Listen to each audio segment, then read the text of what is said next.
E no vídeo de hoje, nós vamos ver como o conteúdo de grafite pode ser cobrado no Enem. E no final desse vídeo, vamos responder duas questões sobre esse assunto.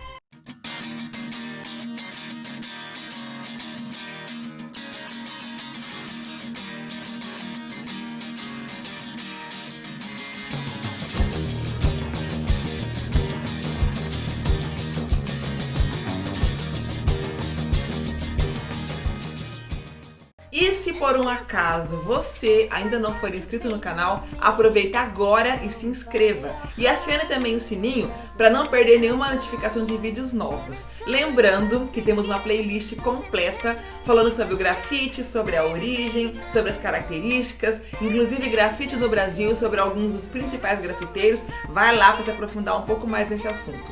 Nesse vídeo eu vou começar fazendo assim um resumão abordando o grafite em sociedades diferentes, em épocas diferentes, até chegar no grafite contemporâneo, e depois iremos ver como que o Enem pode cobrar esse conteúdo em suas questões. O grafite é uma prática artística feita pela humanidade desde os primórdios. Lembrando que o grafite nada mais é do que uma pintura na parede, em muros. E pintar paredes é algo que faz parte da humanidade desde a pré-história. Então o homem pré-histórico pintava nas paredes das cavernas com todo um sentido ritualístico, mágico, mas também para representar cenas do seu cotidiano. Assim também em outras civilizações, como por exemplo Egito, Mesopotâmia, que também faziam pinturas em muros, em paredes, representando temáticas variadas que envolviam desde conflitos, batalhas, divindades, reinados e fatos históricos importantes. Indo mais para frente, nós temos em Roma alguns grafites que são até hoje vistos nos muros e são tombados como patrimônio históricos, que falam sobre a política do Império Romano, muitos deles também com uma pegada meio erótica. Então, essa prática de pintar os muros representando fatos que aconteciam no cotidiano sempre foi muito importante para a humanidade como uma forma de registro e como uma forma de expressar suas ideias, sentimentos, ideais e assim por diante.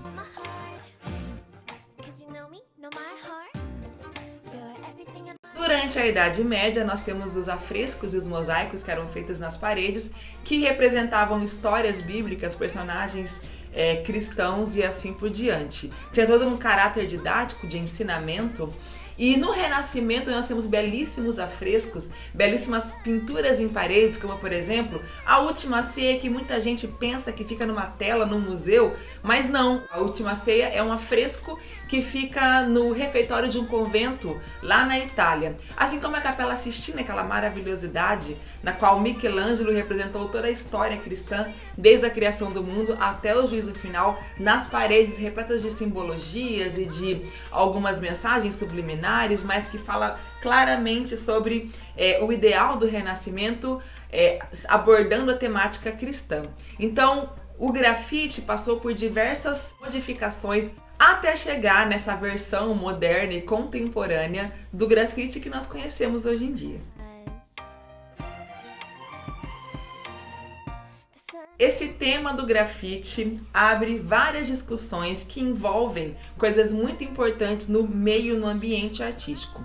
A primeira dela é a questão de ser uma expressão que está na rua, uma expressão que é democrática, todos podem observar, e que geralmente fala sobre conflitos sociais, fala sobre questões políticas, fala sobre coisas que estão acontecendo nesse momento, então fala sobre a nossa realidade. Ela está na rua e fala sobre o nosso dia a dia, o nosso cotidiano. Traz agora também uma outra discussão sobre a validação do que é obra de arte ou não. Será que a obra de arte é tudo aquilo que está no museu ou numa instituição tradicional, ou podem ser encontradas expressões artísticas fora desses estabelecimentos convencionais da arte? Então, algumas discussões, elas são muito importantes para se avaliar, para se criticar e para se estudar a função do grafite na arte e na nossa sociedade.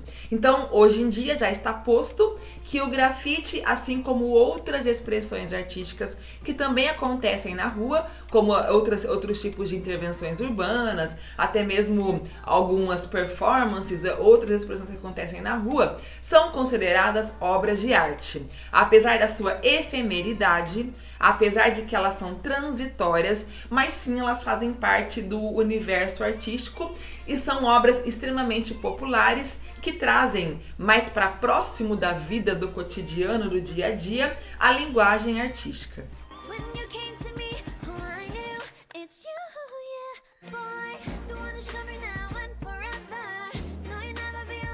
Com certeza você que está se preparando para fazer a prova do Enem, já pegou uma prova dos anos anteriores, já avaliou, já viu o que cai mais, o que cai menos, e já percebeu que nas questões de história da arte, cobra-se muito arte moderna e arte contemporânea. Então esse primeiro vídeo sobre grafite é especial para você e eu vou responder junto com você 2 questões de grafite que já caíram no Enem. Vamos lá? Vamos fazer o seguinte, eu vou colocar aqui no vídeo a imagem das questões, você vai pausar, vai responder e depois você vai assistir o resto do vídeo para conferir se você acertou ou não. Aproveita e põe aqui nos comentários se você acertou ou não as questões.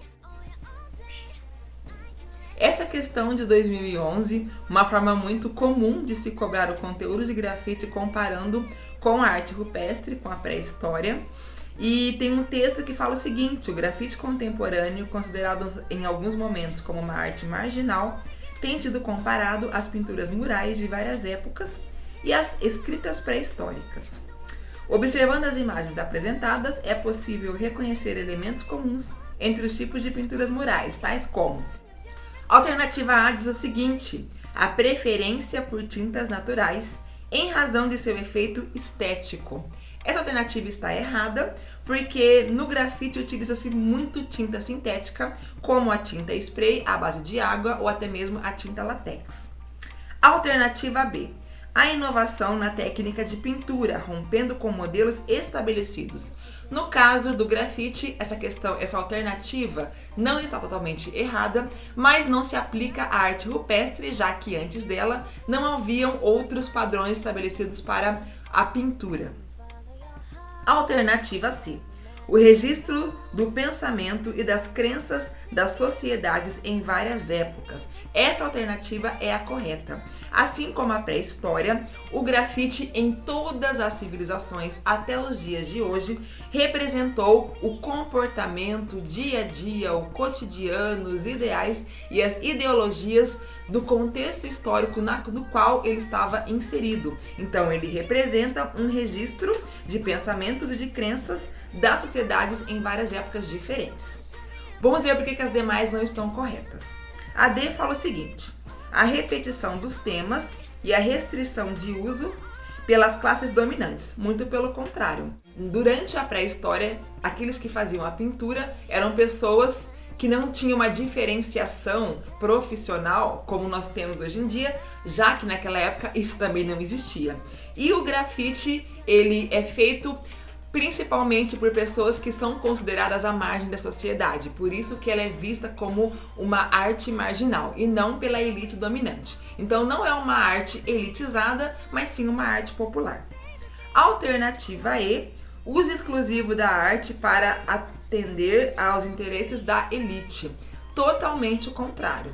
Então a expressão artística do grafite, ela é utilizada para representar pensamentos e fatos do cotidiano de classes menos favorecidas. Por isso que ela é uma arte de rua e não está nos principais salões e museus tradicionais de arte. Essa questão caiu no ano de 2019 e fala o seguinte: fala-se aqui de uma arte criada nas ruas e para as ruas, marcadas antes de tudo pela vida cotidiana, seus conflitos e suas possibilidades, que poderiam envolver técnicas, agentes e temas que não fossem encontrados nas instituições mais tradicionais e formais. A manifestação artística expressa na imagem e apresentada no texto integra o movimento contemporâneo de alternativa A: regulação das relações sociais. Alternativa B: apropriação dos espaços públicos. Alternativa C: padronização das culturas urbanas.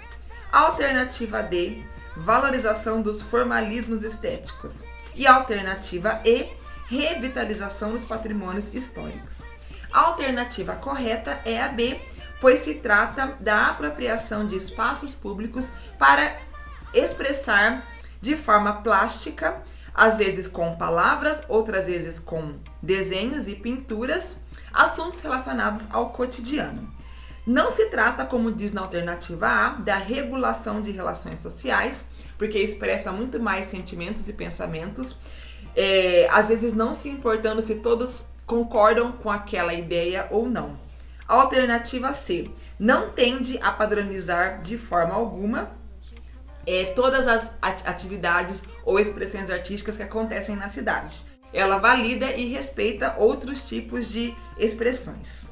Alternativa D, valorização dos formalismos estéticos, muito pelo contrário. A arte do grafite é muito solta, porque fala sobre uma realidade que não vem da arte tradicional, por isso que ela não tem nenhum tipo de formalismo estético. E a alternativa D, não se trata da revitalização dos patrimônios históricos, já que geralmente eles são tombados e não é permitido esse tipo de intervenção dentro ou fora desses estabelecimentos. E aí, gostou desse vídeo? Não esquece de deixar aquele like, porque ajuda muito o YouTube a divulgar o nosso canal. Se inscreva aqui se ainda não for inscrito, compartilhe nas suas redes sociais e fiquem com Deus e até mais.